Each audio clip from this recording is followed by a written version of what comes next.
Hey everyone, welcome back to 22 Panels. This is the podcast that aims to examine, explore, and elevate the medium of comics. I am, of course, Tyler, and across the interwebs from me is Phil and Tad. Hey, fellas. Good morning, Tyler. Yeah, I like that. what he Oh, said. I'm yeah. What's sorry. the what's I the realized Robin Williams movie? Good that's Morning Vietnam. Good morning, Vietnam. I realized just a little bit into that. I was like, wait, Tyler or Tad usually says something like this. I might be stepping on toes here. and Whatever. Tad's just like, good morning, fine. We're here. Hey, like the less I have to talk in the morning, the better. That's Supposed to me who's funny. been chugging coffee nonstop since 6 a.m. Have you? Yeah, oh No, yeah. I I wake up actually waited slow. to make my coffee until showtime. I've been up since 5, but I didn't make my coffee until like Mm. 6:45. And this is where I note that this is a morning where Tad has his Joe Cool mug as opposed to the I Nightmare Yeah. Before Christmas mug that is usually there. So he's feeling Uh, Joe Well, Cool. well, we all love Eddie. peanuts. Eddie may have decided that the Nightmare Before Christmas mug needed to perish. Eddie, no. Yeah, yeah. Dad, I'm sorry if I didn't notice it last week, but can I ask what happened to your wrist? Oh, no, I've been having mild carpal tunnel type stuff, so I've been putting it on more often when I'm typing or whatnot. I don't Ah, wear it all the okay. time. But when I'm I at the see. computer, I sometimes throw it on and I sleep in it, so I hadn't taken it off yet this morning. Got it. I Yeah. just saw it and I'm like, oh no, another injury.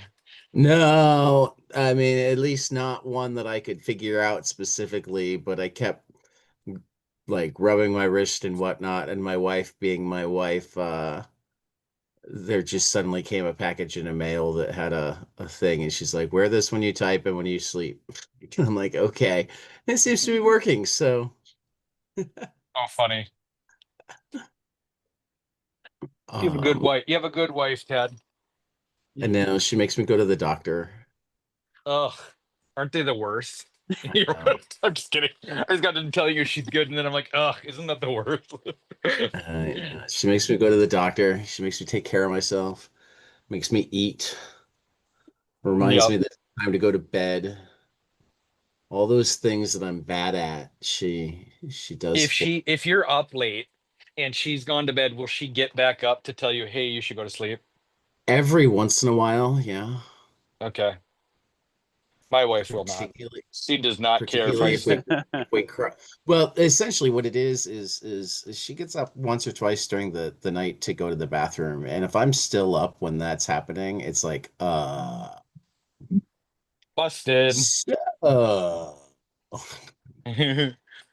I was like that with my stepson when he lived at home with us. He would stay up, till 2, 3 in the morning playing video games, yelling into his headset at his friends. Uh, and it would wake me up, and I yeah, would come over here. I'm a silent stay up late guy. Uh-huh. Cool. All right, suppose we Right. should get into this podcast. We should. There were a couple of AI comic stories this week. I'm gonna focus on the one that I think is more worth questioning and more um why I really hate the term AI. Mhm. Yeah. Um, which is Global Comics is using or making available to creators, not using. And that's part of the important delineation here. What they're calling an ethical AI tool to help with um, panel to panel type stuff and panel smoothing and so you could put your comic and make it easier to read on the phone. Um, but it doesn't use like copyrighted material to try to generate anything as much as it has been programmed to find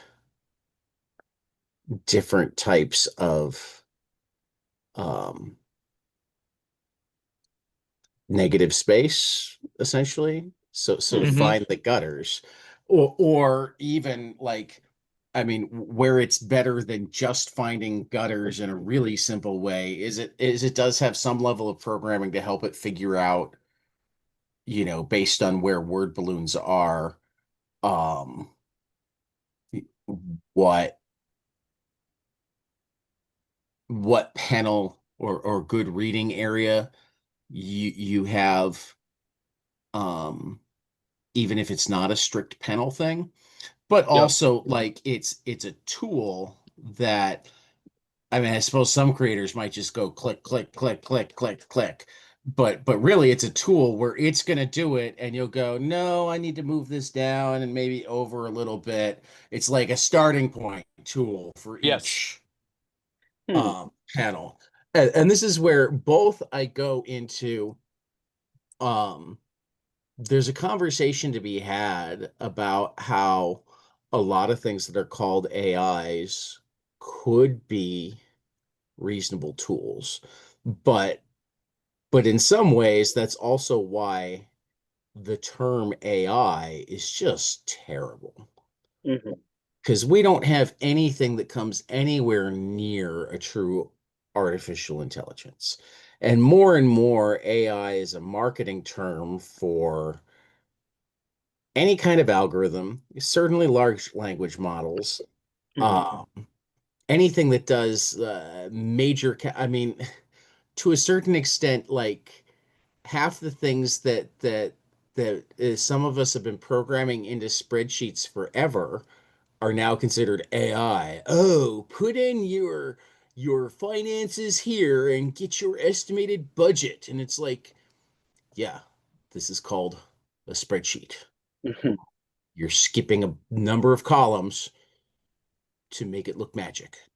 You're putting them underneath the hood.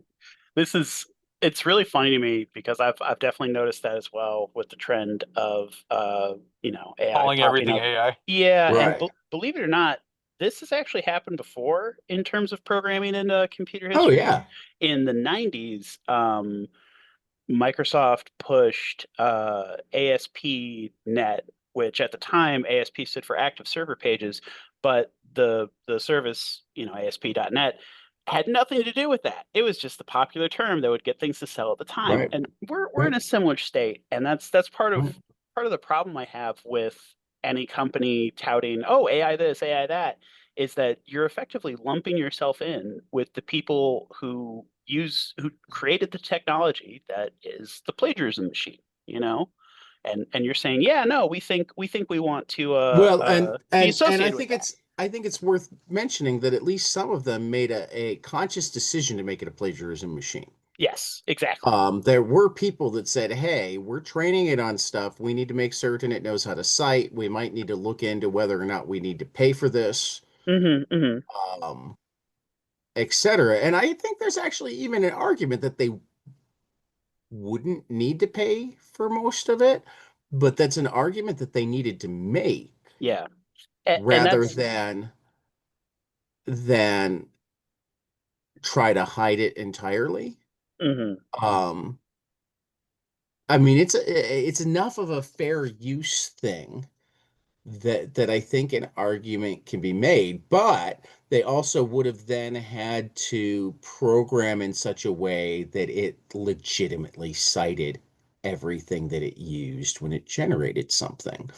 So you right. both make the programming a little bit harder, and you have to make the argument that, like, we're using stuff that's in the library, or we paid for this subscription, which gave us access to this, or See, and that's where I think that I disagree with the idea of fair use there because it's one of those things where, and I can also see where the legal nature of this gets a little tricky because yeah, on a certain level, art and books haven't been used for something like this before, and I don't know if it being available at a library or on a streaming service is enough of a like, hey, this exists to then justify it being loaded into new technology and used to train, especially when the intended outcome of that technology is to replace the material that it's training on. Mhm.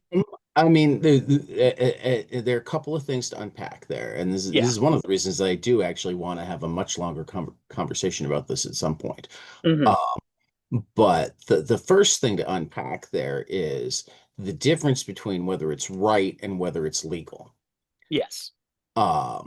My argument is I'm pretty certain it's legal, Well, and I but don't think but that's but terribly like, but okay, sorry, but I'll let you go. Let you go. But by allowing the court case to happen, you're daring somebody to make it illegal. In other words, I think that they hid what they were doing, Hmm. not because they thought they'd lose, but because they thought the laws could change. Yeah, Because there is a compelling argument that it shouldn't be legal. yeah. And so I think that they are exploiting the history of America in the sense that when we have, Absolutely, well, but the yeah, second you expect any corporation to do otherwise, you're abdicating your responsibility for good government. right. Arguing about what corporations should do other than make money Hmm. in any way that's not, we need to change the law. Hmm. Yeah, and I guess what I was getting at there with exploiting the history of America is that America has a tendency, we've never fully let go of the Wild West, and Right. we take the idea Well, that, no, I mean, if you look at it, well, hold on a second. It's the yeah. we. I mean, I'm talking about in service of like food safety. Is that we look at something and say, prove that it's bad, and we'll make it illegal, as opposed to Europe, where they say, prove that it's good, and we'll allow it to be created. And so AI has kind of hit Well, that see, same point. this is where you're younger, though. American had given up on the Wild West, and then Reagan came along, and we decided to go back to the Sure, Wild West. fair, fair point, fair point. I I, and, I guess I'm only and, speaking in and, terms of right, my and slightly before my tech historical memory. and technology is the major, I mean, but particularly like IT tech, because Yeah, I yeah. mean, printing press is technology, but like current tech is the Hmm. first major advancement that has come in that era. So it's actually the least regulated we have ever had Right, something like this. right, Like they have gone exactly. out of their way to have no, and that's how the tech guys Yeah. have made so much money so fast, is there are Yep. no rules. Yes, Uh, exactly. but even that being said, the other thing that's really worth questioning is is the purpose to get rid of artists? I think that's been pretty clear. I Why? think, well, okay, so because the use of the computer is cheaper and less litigious than a human being. I think that the AI Yeah, technology that but I we're mean, seeing pushed has been advertised to businesses as a means of replacing workforces and lowering labor costs. There was someone who came out a couple of years ago saying, "Oh, labor's too strong in the market," essentially saying that average everyday people have too much power in the economy. So it's a pretty clear I line mean, for me. I mean, there's marketing at different firms. I mean, I'm not going to talk on a company by company basis, but let's talk about what AI can and can't do. Mhm. AI cannot create something new. No, it can't. But as we see, corporations don't want new things. They want things they can sell. Um, but historically, what can they sell well? They can sell things they own. It's one of those where I No, no, think that, historically, what can they sell well? I mean, what they say is completely different from what they do. Historically, where did they make all their money? On oh, new, On new. And on if you new, don't think yeah. that they know that, you're fooling yourself. so I guess which they in this case, they being tech or they being the creative industries? They being both the money and the people who are doing the programming. Now, aside from the fact that they can make a lot of money selling snake oil, Hmm.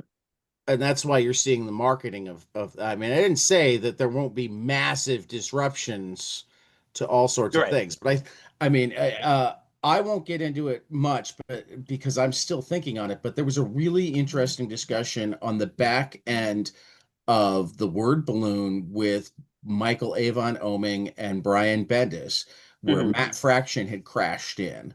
And Hmm. like the last 45 minutes were about AI.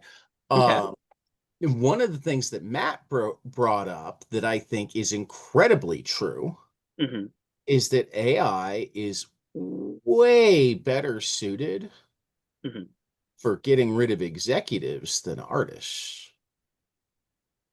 Yeah, it is, but I don't think that that's something that's likely to happen anytime soon because the executives are the Well, maybe ones not making the short decision. term, but when the executives start getting rid of artists and making crappy product that still costs a fair amount of money and doesn't make any money, the people that hire them are going to ask their AI what the problem was. And when it says that AI can't make art and the executives were dumb,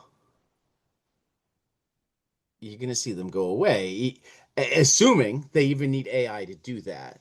But beyond that, Bendis brought up, and Bendis was making it clear that he wasn't defending AI. And I want to make it clear that I'm not necessarily defending AI either, though I always want people to define what they mean by AI when we talk about it, because there are so many different versions. Hmm. Um, but he talked about like he watched the whole industry freak out. Oh, Photoshop is taking our jobs. Hmm. Oh, now you can do this on an iPad, our careers are over. Blah, blah, blah. So, like, he teaches and he gets pushback from his kids about how, like, the tool is almost never the problem. How people use it is a problem. You need to learn how to use a tool. You got to learn how, in this case, we're going to need to learn how to regulate the tool. But like AI could be great for research if you limit, I mean, particularly large language models could be great for research if you're limiting what it's reading from. The problem is when you set the internet on it. And if you design it so that it defaults to listing sources, so you have a real way to check it easily. Um, I think you get into even weirder things with generative AI, but like I'm certain that you'll reach a point where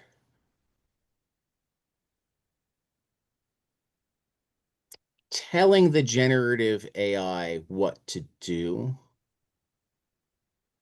is part of the art form, where it becomes a tool in the box and it doesn't work on its own. It can't be a replacement for creativity because it will still need to be checked. But I mean, even one of the things Matt Fraction brought up is like what it was not going to write your story for you, but what it could be good for is let's plug this story in and ask it what it needs, and it could say, oh, it could really use this kind of scene, and then the writer could go write that. But it can't Yeah, just I mean, like write that scene well because it's gonna go, what's the most popular things? I think comparing it to Adobe products like Photoshop and stuff like that is a little simplistic. It's a huge jump from that. And Well, I mean, it depends on which AI we're talking about. yeah, I agree. I, I But mean, the potential is there soon for it to write the stories and for it to do the artwork. I mean, it might Except not that be there again, it yet. won't be able to I mean, it is there You s- now, but it's not there to do it well and never will be because it can only work statistically. What have people done the most? What have people liked the most? right It now, you know what I No, mean? I There, mean, from a programming standpoint, there's essentially no way to make it create something truly new. well, It's yeah. working on a I stochastic. I mean, it this is one of those points where I'd love to put a pin in this and shift because Oh Yeah, yeah, it's absolutely, so yeah, thorny. Oh my goodness. absolutely. Oh, yeah. I think Um, we need to switch yeah, gears. it's yeah, I yeah, yeah, yeah. apologize for jumping on this bone, sirs. No, no, no, no, no, no, no, no, no, no. I It's I just I see what you're I saying, think but yeah, I I think the potential for AI to do more than it is doing now is just around the corner. yeah, I mean, I am 100% in favor of majorly legislating how AI, or how, again, I hate calling it AI. AI gets used for so many different things, Hmm. but how machine learning, how large language models, how um, generative technology can be trained and used is like one of the bigger questions of this generation that needs to be legislated, and failure to do so will have ridiculous consequences. Um, but trying to shove it back in the box isn't going to work either. No, no, I You don't think know, so. Yeah. um, And, rolling on, and I'm certain that I mean they already used it a little bit for Donald Trump's penis. But I'm certain that they'll get more into it this season just because that seems to be how they're rolling. We'll get our South Park AI episode soon, probably. But this week they went after Christy Nome and Charlie Kirk. Did either of you watch? No, don't watch South Park. Oh, this season. Yep. They took $1.5 billion from Paramount and then almost killed their Skydance merger by going after Trump for the first time and going hard. Yeah, the Trump one was great, and then now this Christy Nome one was Yeah, her really, her face kept falling off from the yeah, it Botox. She like melted has a off. So when she's, dressed up as, Timu Barbie and her face is just melting, it's great. Garrison gets fired because of budget cuts and then has to join ICE. Speaking of ICE, what about Dean Cain joining Oh ICE? my God. What a joke. I wonder if Tom King's still under his skin. Tom King sent that one thing about how he was serving his country while Kane was wearing tights on TV, and now Kane's like, "See, I'm serving my country." I didn't know that. That's funny that Tom King was. Why did they have a beef in the past? So Dean Cain was on Fox News and made a comment about how Superman couldn't stand for truth, justice, and the American way anymore. And Yes. King uh, tweeted out the clip along with a screenshot from a issue of Episode in the Sky where he said, I put that in a Superman comic just last month, motherfucker." And Mm-hmm. Kane's initially like, "Oh, well, that's good to see. I don't know if the MF was necessary, but if it makes you feel big." So Tom came back with a picture of Kane complaining about having to wear a mask on a plane. Um, and said the MF was for you using your platform to get people killed. I don't know if I am a big man or not, but when you were wearing or running around on TV in your underwear, I was serving my country in the Middle East, and a picture of him with an M16 in the desert. Yep.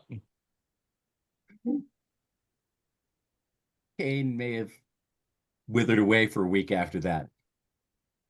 Oh, that's funny. Fortunately, he seems to be one of those things that always comes back. Um, Well, but hopefully that'll that go. leads well into the week in politics. Epstein, fascism, rinse, repeat, and on top of all of that, it seems like Putin and Trump are going to meet in Russia or in Alaska. Um, I mean, I guess you can see Russia from the backyard, right? Yeah. And did you see Well, the ballroom he's building that's like bigger than the rest of the White House? Yeah, it's taller. It's going to be taller than the White House. I mean, it's just physically bigger all the way around. And it's the wrong shape for the White House because the White House is really just, this elegant, thing Yeah. like this. And this big square monstrosity coming at a right angle from it is really I mean, he'll ruin that property for years. I mean, I don't know Well, I who will mean, tear it down, but he also um already plowed the rose garden for a yeah, patio. Jack, yeah. He's definitely eliminating any um Kennedy tribute. You know what I mean? He seems to be very obsessed with erasing Kennedy's legacy. Definitely I mean, Obama as well. yeah, I mean, look at him Any renaming the Democrat. Kennedy whatever center Yep. to Melania. Well, that I mean, technically that was Congress. Yeah, I know, but Um, yeah. okay, I'm gonna turn my light on, guys. It's bugging me how No, dark it's getting in here. no problem. Disturbing question that I heard asked this week though was who spends that much on renovations for a house that they intend to leave in 3 years? Yikes. Yes, exactly. Yikes. I mean, Oh, honestly, will that ballroom even be done before 28? I I don't don't know. know. I don't know. Crazy. I mean, he didn't finish the wall, so we all know he's not a follow through kind of guy. Yeah, that's understatement. But yeah, Do you guys yeah. remember when the wall was the biggest thing that Trump was pushing and we were like, Mexico was going to pay for it. yep, Mm, yep. Man, why does he continue with these things that Mexico will, or that other country, like our tariffs right now, right? People are freaking out because FedEx is charging him $300 because they received the goods, so they have mhm. to pay the tariff and pass it on to somebody. I read this recently, and still people are like, I had no idea the tariffs were paid here, and it's Jeez. like, what are you Well, it's talking a about? word that nobody knows because we haven't had it.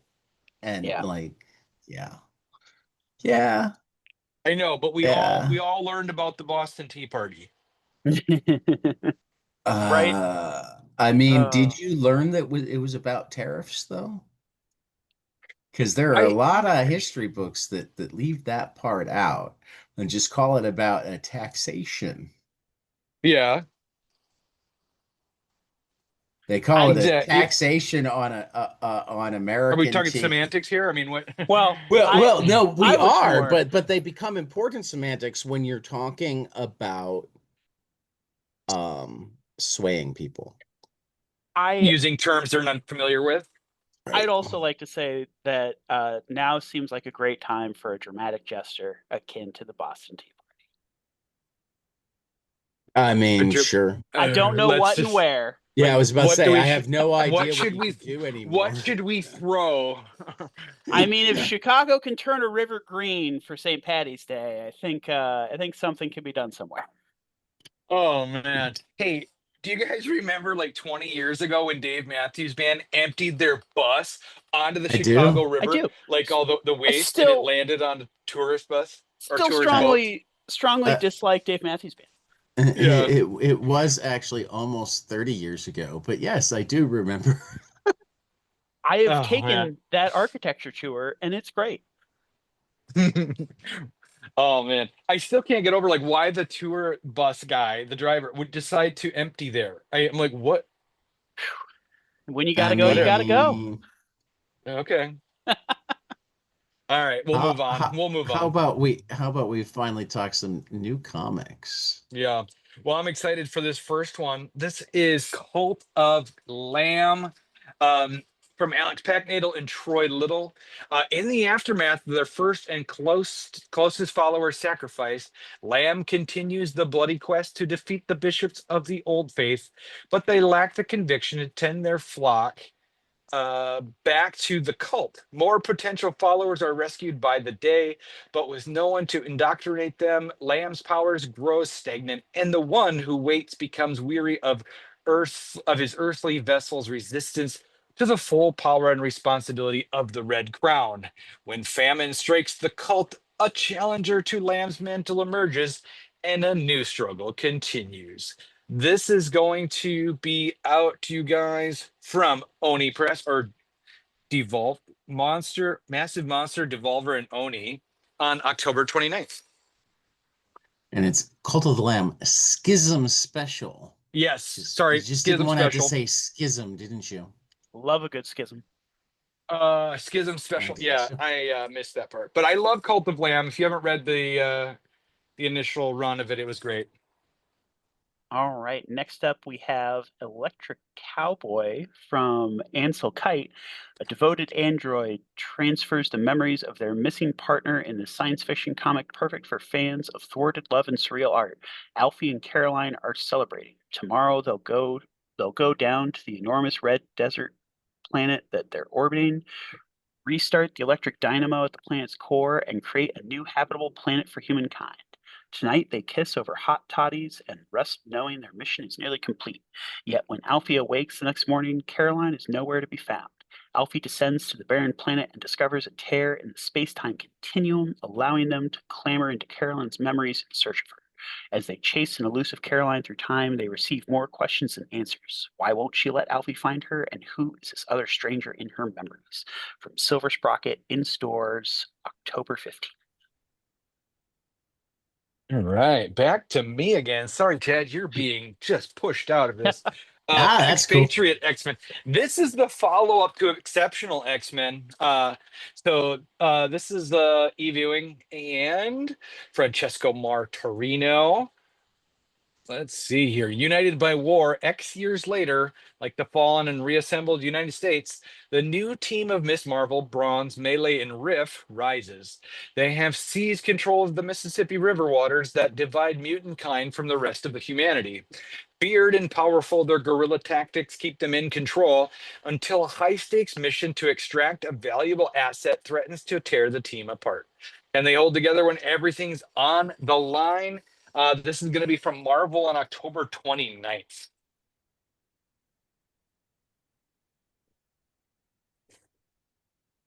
Ice Cream Man, The Mortal Coil Shuffle. From Maxwell Prince and Martin Morazzo, continuing their exploration into just what a comic can be. One of the most, the award-winning nominated team responsible for Ice Cream Man, one of the most enduring comics of the last decade, have pushed the envelope so far it's fallen right off the table. The Mortal Coil Shuffle is a one-time only, one-of-its-kind Ice Cream Man story told via a deck of 55 playing cards, rather than within the periodical pages of a traditional floppy comic book. Ice Cream Man Cool. Shuffle is a beautiful custom-designed deck of cards featuring custom backs and a custom box too. All art is, as ever, by Ice Cream Man stalwarts Morazzo, Chris O'Halloran, and good old Neon. Some cards will tell part of the story, while other cards cast inscrutable spells on unwitting characters, and some must be joined with other cards to form a complete piece of art, the card deck's version of a spread. It's a first of its kind comic experiment, and also perhaps the last. Okay, I need to pick that up. It's gonna be cool. Did you like Ice Cream Man, the anthology? I've only read a few issues, but it is great. I was reading I haven't read a monthly ton, for a long time. like this.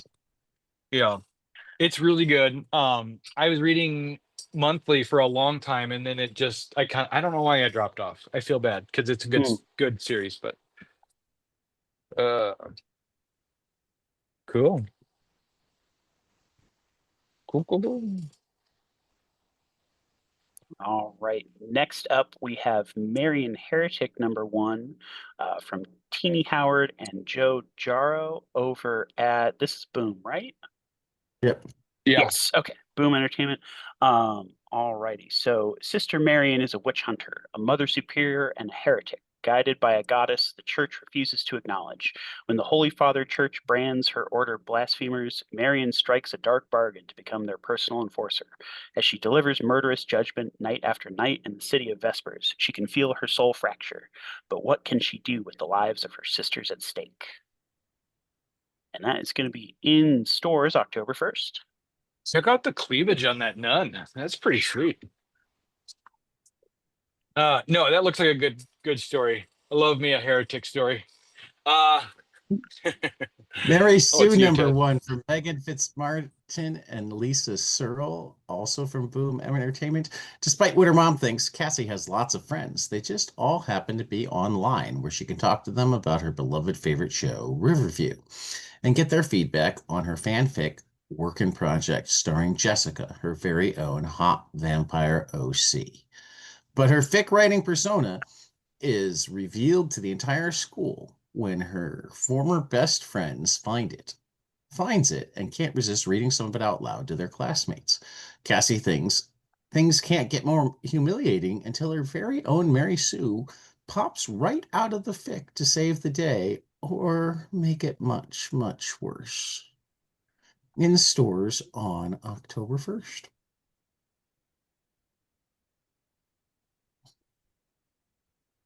All right. Angelica Oh, and the this Bear Prince. this was me, I Oh, think. that's Yeah, you. Oh, sorry about. sorry. I Okay, thought I picked it. I was off. I was off my kilter. Yeah, Nope, nope, this nope. is It's you.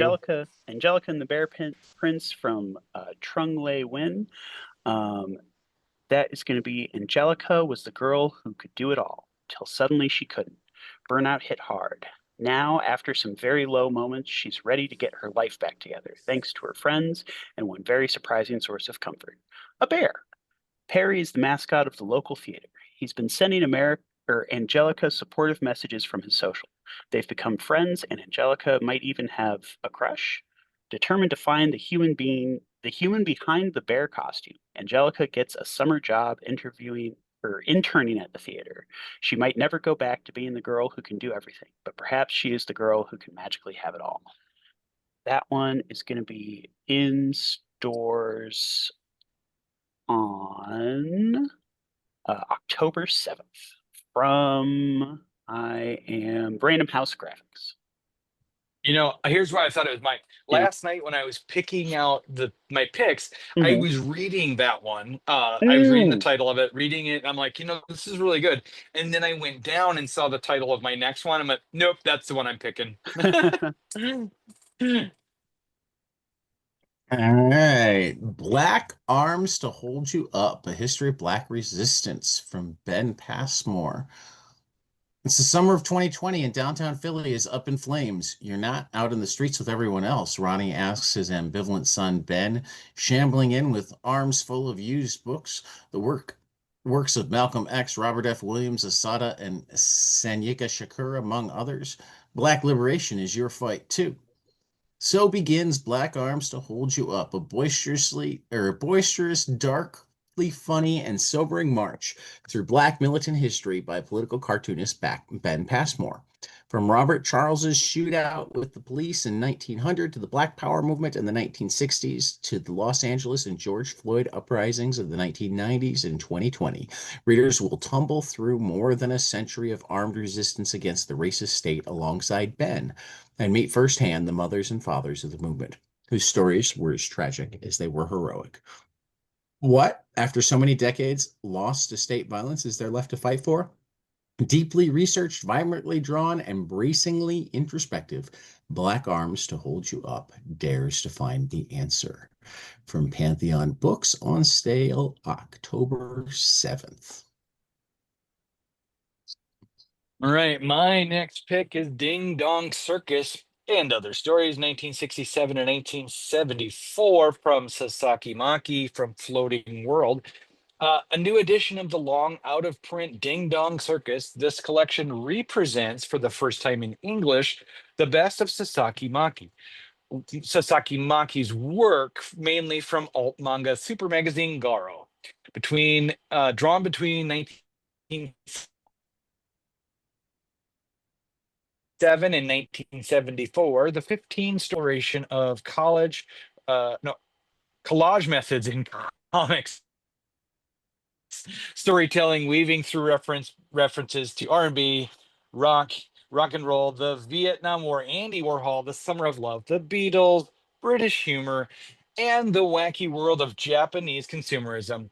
Ding Dong Circus demonstrates what manga fans already knew, that in Sasaki Maki, Japan can claim not only a pioneer in experimental comics, but one of the world's masters of pop art and a trenchant avant-garde critic of the 60s. This is going to be out October 29th. And again, world. Just in case the recording isn't catching this, Tyler's saying October 29th from Floating World and Breakdown Press. And hopefully he will come back to us soon. Or is You guys talking still there? over us on the cloud recording. We're still here. There now you're back. You were frozen, Okay. crackling and then frozen. So you I had definitely no want to idea. check So the recording around that mark. I read the whole thing and then it ended and then you guys didn't respond. So I was like, whoa, weird. Yeah, that's why you definitely want to check the recording. You want to see what the online Zoom picked up. Where are we Because at in some time point here? Yeah, I will.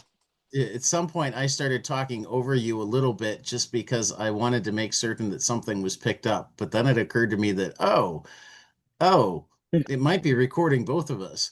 So who knows? Anyway, Fox Bunny Funny from Andy Hartzell. The rules are simple. You're either a fox or a bunny. Foxes oppress and devour, and bunnies suffer and die. Everyone knows their place. Everyone's satisfied. So what happens when a secret desire puts you at odds with your society? Starting from a simple premise and without using a single word, Fox Bunny Funny leads the reader on a zigzag chase in and out of rabbit holes and through increasingly strange landscapes where funny animals have serious identity problems. The tale swerves from slapstick to horror and back again before landing at the inevitable climax in which all the old rules shatter. When you emerge, you'll find yourself gazing at our fragmenting society with new eyes. From Andy Hartzell on October 29th from Uncivilized. That sounds great. That looks great. Mm-hmm. I like Andy Hartzell.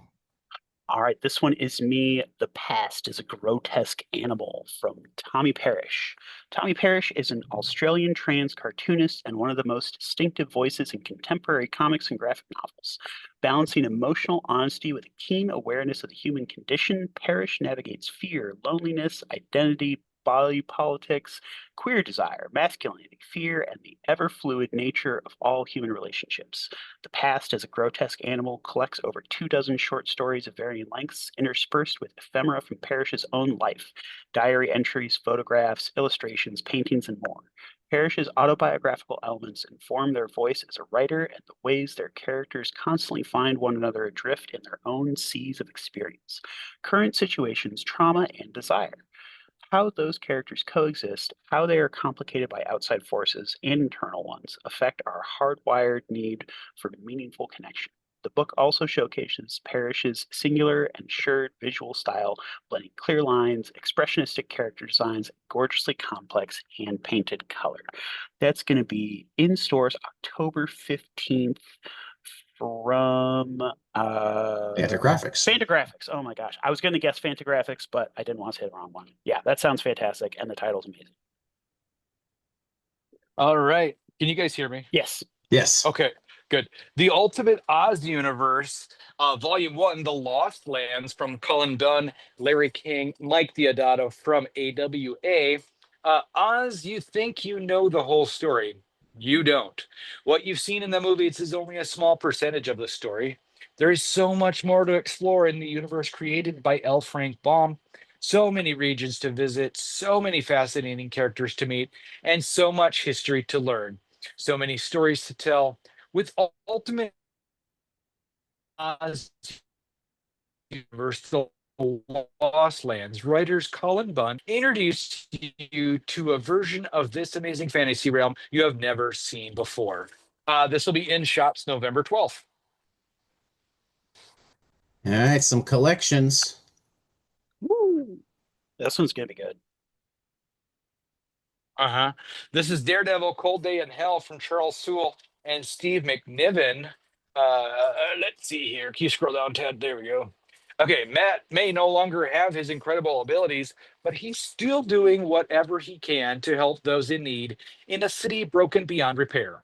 And he'll finally be able to take the fight to where it matters most when catastrophe strikes, causing his powers to miraculously return. With no one by his side, Daredevil has little chance against the evil permeating every corner until Captain America entrusts him with a mission to safeguard the world's only hope. This will be in shops, you guys, on February 24th from Marvel. All right, next up we have Lone Wolf and Cub Deluxe Edition Volume 1, part of a re-release of Lone Wolf and Cub manga in English. The groundbreaking samurai masterpiece of beauty, fury, and power. Ogami Ito, once the shogun's executioner, has fallen from grace after false accusations by a rival clan. With his wife murdered and his 3-year-old son to protect, he chooses the path of the Ronin, the masterless samurai. Together, the lone wolf and his cub wander feudal Japan, but all roads will lead them to a single destination: vengeance. That is going to be in stores December 9th from Dark Horse Comics, Dark Horse Manga. All-time classic. Yes. Sweet. Pastime from Joe Harris, Russell Olson with wonderful, wonderful covers from Mark Chiarello. Henry Hayes could have been the best baseball player anybody ever saw, if only his dark affliction didn't prevent him from playing in the daylight. But when the barnstorming circuit introduces a new novelty to the game, night baseball under the bright lights, will his dreams of playing pro ball finally be realized, or will his bloody past catch up with him before he gets the chance? From the Midwest fields of the 1920s to the big city lights of today, Pastime is a small-town thriller on a national scale. From Mad Cave Books, in stores on October 15th.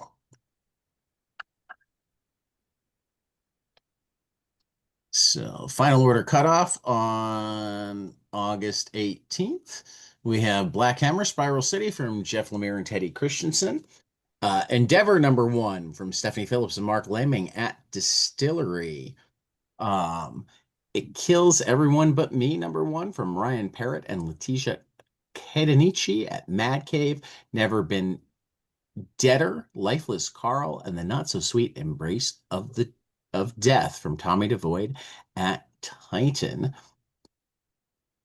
Physics for Cats, Science Cartoons by Tom Gold at Drawn and Quarterly. Racer X #1 from Mark Russell and Nuno Plati at Mad Cave. Red Hood #1 from Gretchen Felker, Martin, and Jeff Spokes at DC. Sabrina the Teenage Witch, The Book of Magic from Kelly Thompson and Veronica Fish at Archie. Skinbreaker #1 from Robert Kirkman and David Finch at Image. And The Twilight Zone #1 from Dan Waters and Morgan Beam at IDW. Still crowdfunding. We have The Art of Daniel Warren Johnson from Flesh Publications on Kickstarter through August 14th. Thunderhead #1 from Wes Craig and Kevin Castanero from Lethal Comics on Kickstarter until August 22nd. Go back and listen to our conversation with Wes Craig. Where Monsters Lie, Dead End from Kyle Starks and Peter Kowalski on Kickstarter through August 31st. Listen to our recent conversation from Kyle Starks. My Neighbor Necromancer #3 from Dylan Gilbertson on Kickstarter through September 3rd. Listen to our conversation with Dylan Gilbertson, his artist and his colorist, both of whose names are currently escaping my memory as well. I feel like we lost Tyler. At the very least, we can't see him. All right, Unsounded, books #1 and 2 from Ashley Cope at Iron Circus on Kickstarter through September 4th. And I am going to pause our recording. Hey, Tyler, you've reappeared from the ether, so tell me, what were your amazing books this week? You gotta teach me how to do that sometime. Just kind of like a wow. I'm There was back. glitter and Okay. everything. Jazz hands.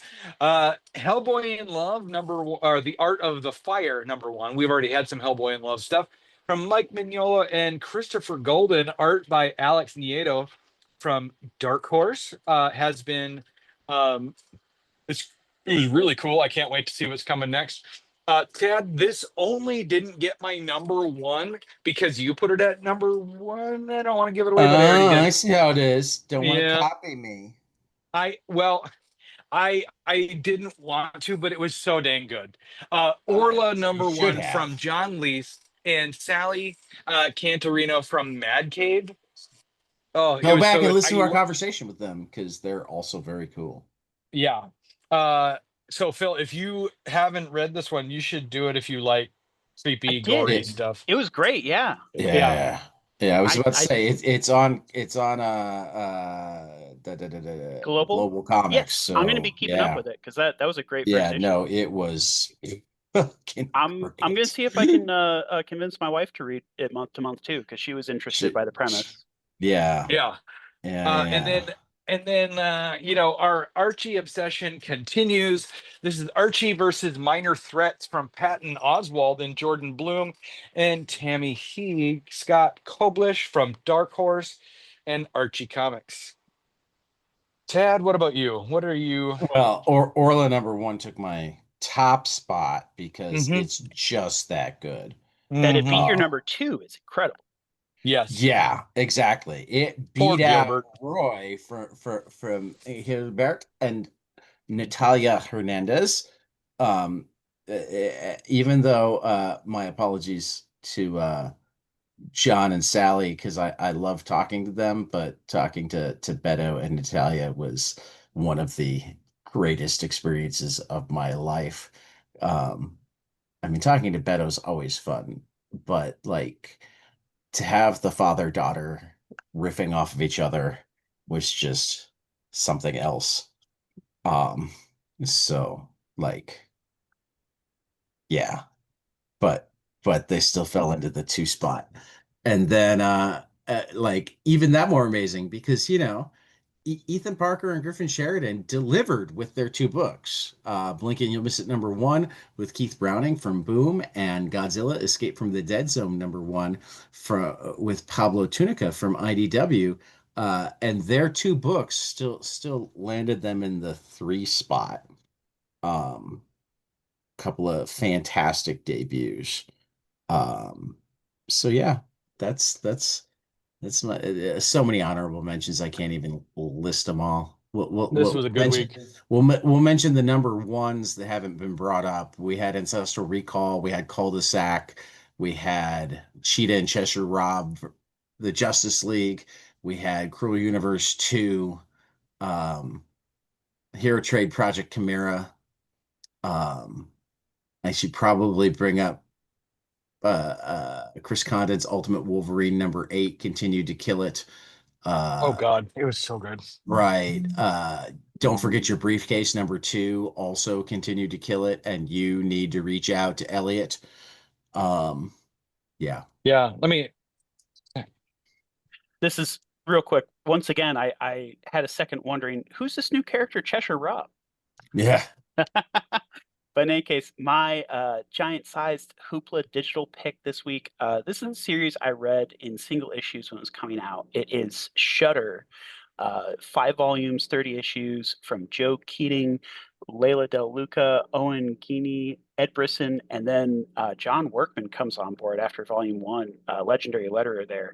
Um, and I wanted to say volumes 1 through 5 specifically because it was a series that I picked up on a curiosity and kept with it. And as I continued to read it, it got better and better and better every issue, every volume. So it's one of those where if you start it, see it through.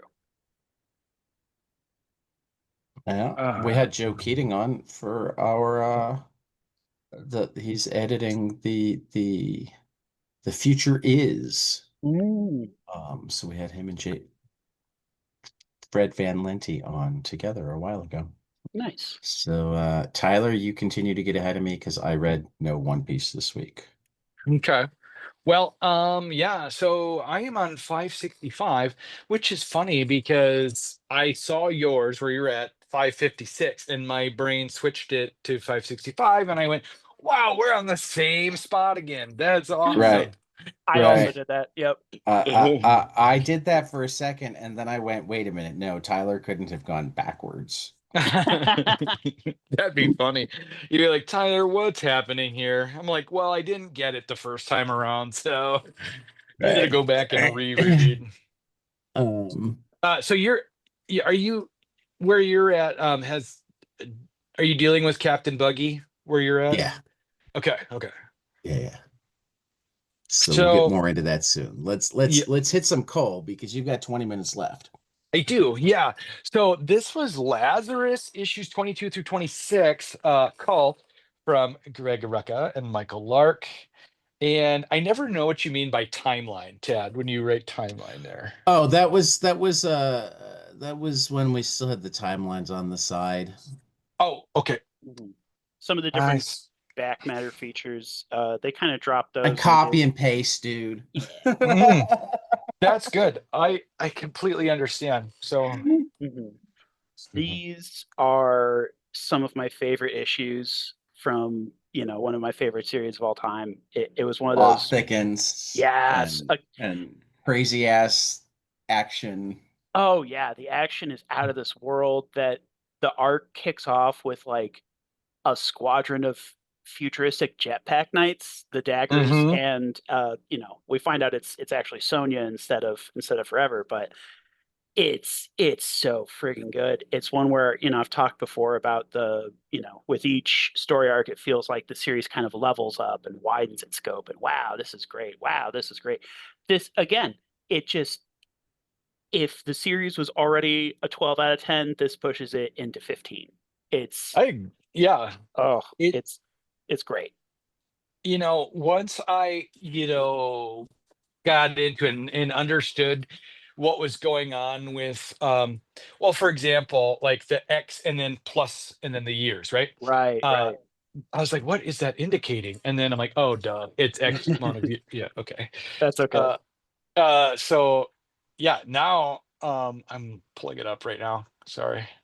That's okay. I think now we can probably say that it was 2091, Yeah, yep, Probably. give or probably. take. Not, yeah.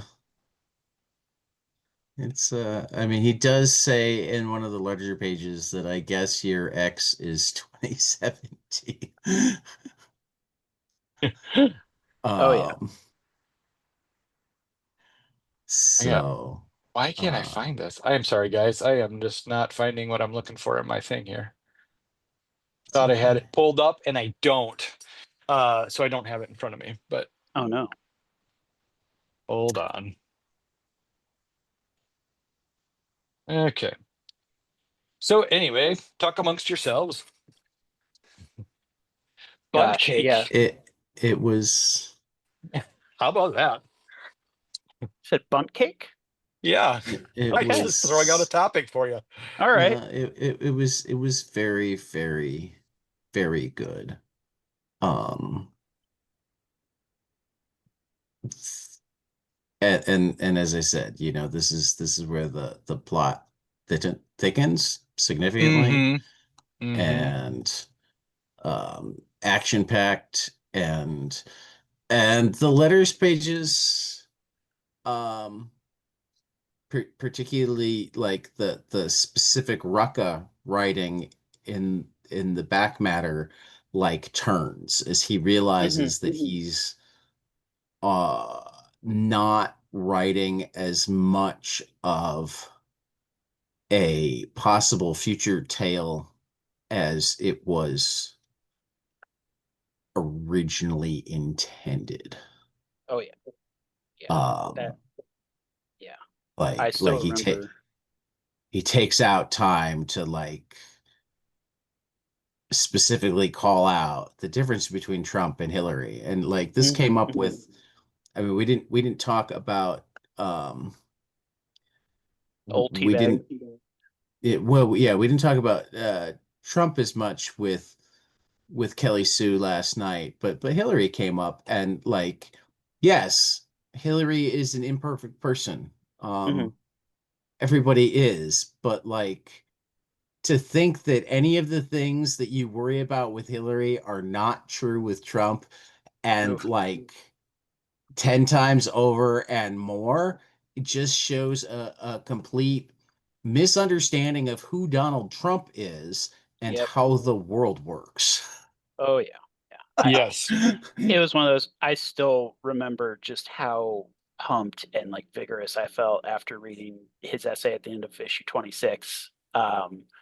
It I I didn't read it again before this, but I think I will right after this just to get a little boost, a little, okay, this is what we're fighting for sort of thing, just because it's goodness. I'm just struggling to think of connecting this arc and I mean this series back to today's world. And I I'm struggling not to. well, I guess what I mean is that it's I say that because I feel like I've been avoiding the news the past few weeks, Okay.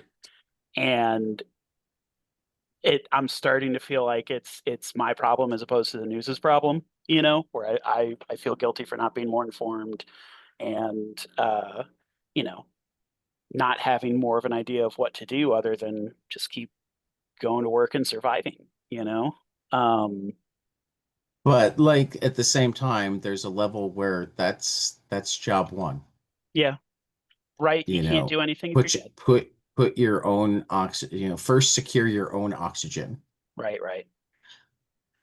you know. Um, Oh, It's it's tough, man. It's yeah, it's depressing. The world is it's tough to live here right now. yeah, yeah. It's Go read FML.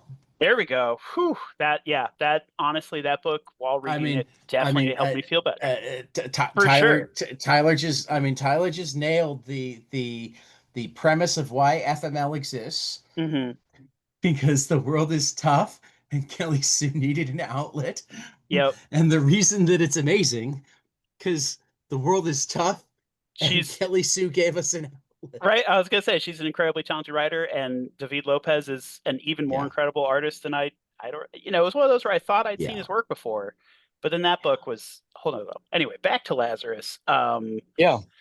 So It. this is where I in got to this imagine this is one of the big differences between reading it for the first time now and Mhm. having read it way back Oh when, yeah. because like yeah.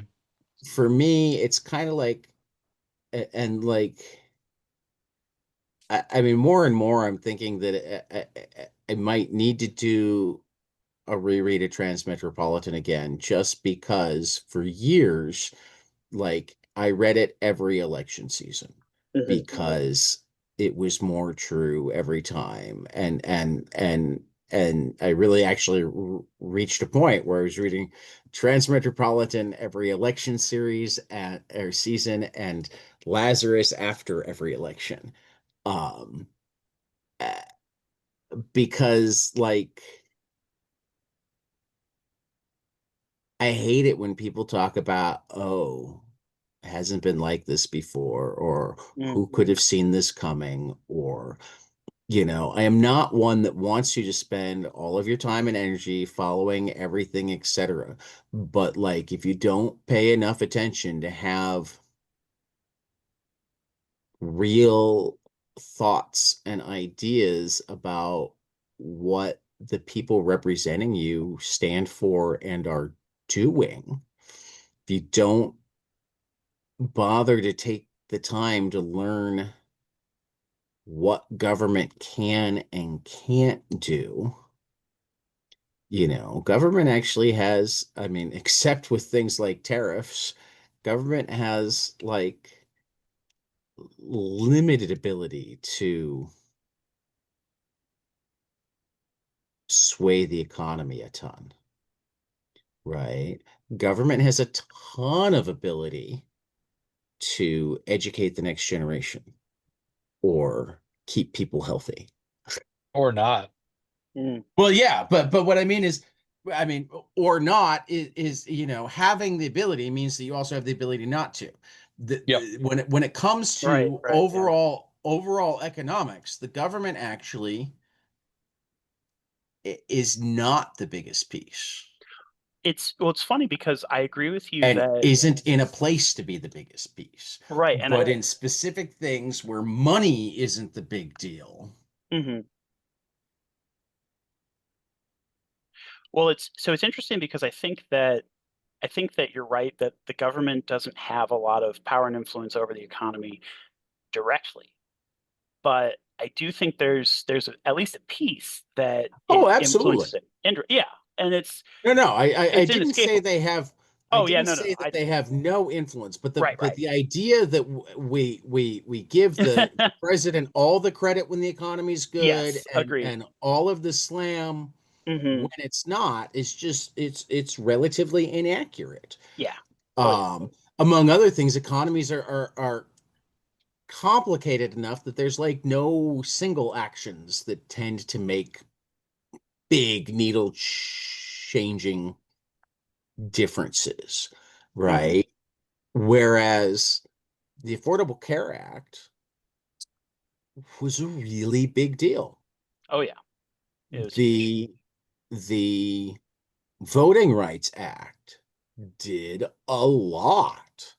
The Social Security Act made a massive difference, right?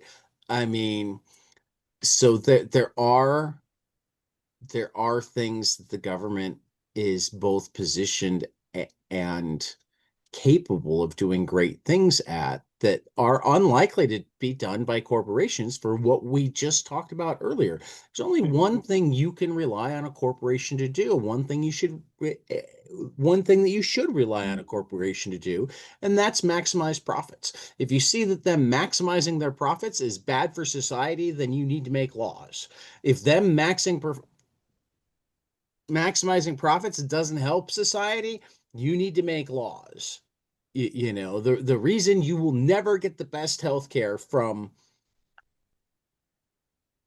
a for-profit healthcare system is there's not profit in well people. Yep. The reason Yep. you'll never get the best healthcare from a for-profit healthcare system is there's not profit in good hospitals in sparsely populated areas.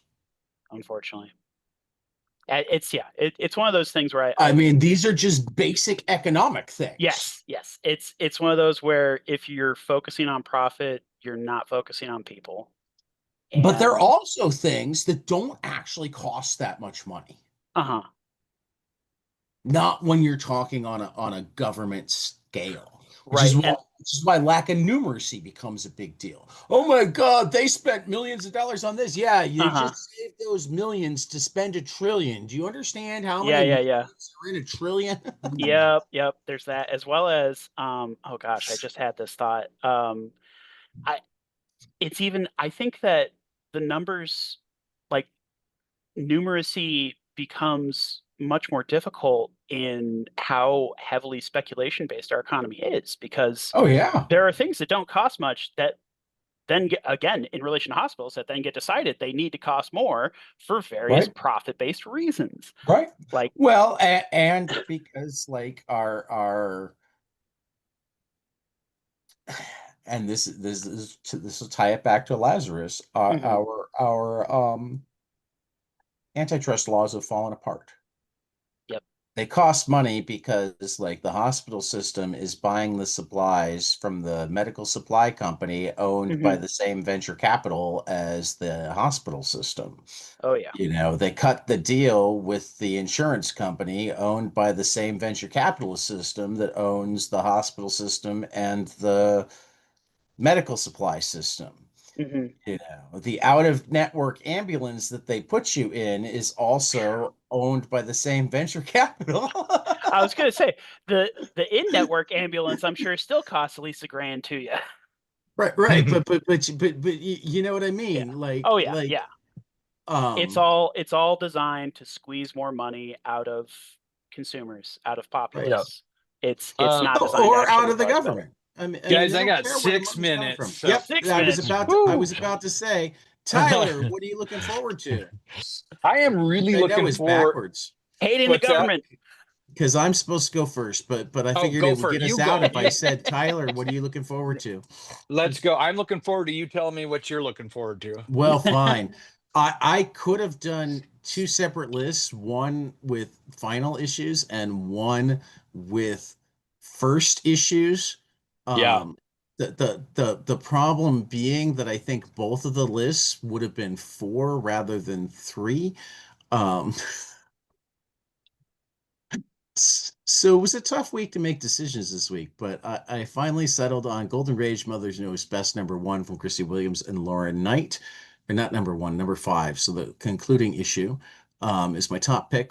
My second pick is I Was a Fashion School Serial Killer #5 from Doug Wagner and Daniel Hilliard, another final issue. And then a opening issue, Quick Stops Volume 3 #1, Chasing Amy from Kevin Smith and John Sprengelmeyer. Things I Know Are Spectacular. Cemetery Kids Run Rabid #1 from Zach Thompson and Daniel Irizarry. And The Future Is #4 from Fred Van Lente and Ennio Buffy. Also, seriously, pick up the Absolute Wonder Woman Volume 1 collection if you have not yet read the book in single issues. The Last Amazon from Kelly Thompson and Hayden Sherman. So, okay, now All you. right. Well, I have not read Cemetery Kids Run Rabid.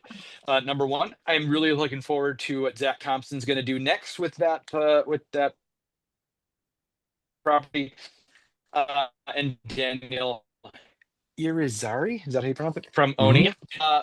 I Was a Irizarry. Fashion is I love it. And yes, I did confirm that the character in that was a side character of his previous Nice. things. You know what I mean? Nice. Yeah. Okay. And Fantastic Four #2 from Ryan North and Humberto Ramos. I'm a little irritated that Marvel rebooted the series pretty much just to coincide with the new movie coming out. Well, But and also the end of One World Under Doom. true. Yep. So there was some reason, but I I get it. have a preference for these long Big running numbers. titles. I Yeah. like Yeah. big numbers. I Yeah. want to go back to legacy numbering on everything Yeah. and keep it that way. Yes. Yeah. I agree. Yeah. Or anyway, those are my picks. Phil, you're up. Alrighty. This is where, so I'm saying this quietly that next week, Power Fantasy #11 comes out. I'm looking forward to, but my giant size trade waiter pick is going to be Howard Chaykin's Black Kiss Omnibus by Howard Chaykin from Image Comics. And see, I already figured out how to get you to 3 because also coming out next week from Howard Chaykin is The Lost Marvels, Dominic Fortune, Monarch, There we Starstalker, and go. Phantom Eagle. Reprints of his old Marvel stuff from Fantagraphics books. And now you have 3 for this week, and I'm not Okay. going, what the hell is this 2 shit? Well, I had 1 before and then 2 here. That's 3, right?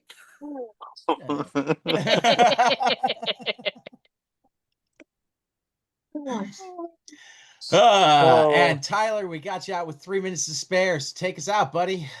All right, guys. I have to go to work. I appreciate you listening, and we'll catch you guys after the next page. Later.